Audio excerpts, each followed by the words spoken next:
Salut les chercheurs-chercheuses. Alors 2027 est un changement de cycle en astrologie, en design humain et en basie. Donc autour de 2025-2030, plusieurs systèmes que je viens de nommer, l'astrologie, le design humain, le basie, indiquent que nous entrons dans une période de transition majeure. Ces systèmes ne parlent pas le même langage, mais ils décrivent tout un changement d'époque. En design humain, on parle d'un transit de changement de croix d'incarnation à partir du 15 février 2027. Il est important de comprendre que ce changement ne modifie pas notre croix d'incarnation personnelle, car celle-ci reste la même toute notre vie. En revanche, comme en astrologie, il y a des transits et pour le design humain, le transit de la croix d'incarnation décrit le décor, l'ambiance, le contexte dans lequel l'humanité évolue pendant plusieurs siècles, en l'occurrence 411 ans. Donc, depuis 1615, l'humanité vivait sous la croix de la planification, un cycle basé sur la construction des sociétés, institutions, systèmes sociaux, sécurité collective, travail stable, structure, organisation, protection par le groupe. Et à partir de 2027, nous entrons dans la croix du phénix dormant, un cycle davantage centré sur l'individu, l'autonomie, la transformation intérieure et la responsabilité personnelle. On passera progressivement d'un monde basé sur la sécurité extérieure à un monde basé sur la sécurité intérieure.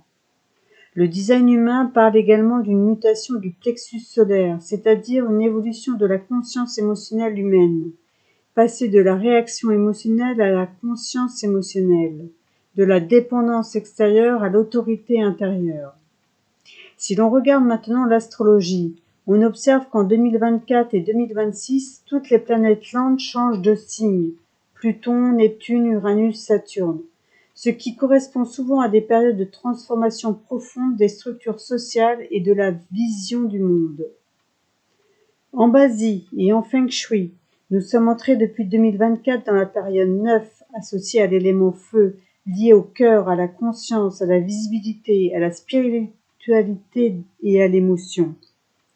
Ce qui est intéressant, c'est que ces trois systèmes pointent vers une même idée.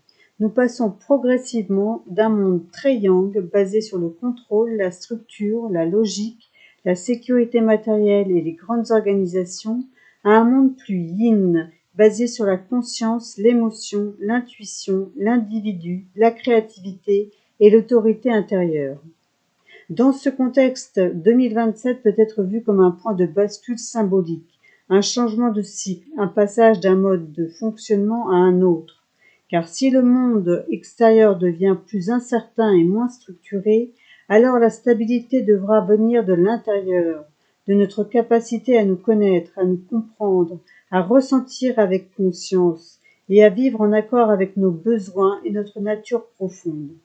C'est le passage d'un monde construit sur la sécurité extérieure à un monde construit sur la conscience intérieure, un appel à devenir qui nous sommes vraiment. Si vous souhaitez appréhender ce changement avec aisance, faites l'étude de votre croix d'incarnation personnelle, voire sur mon site en ligne. À bientôt!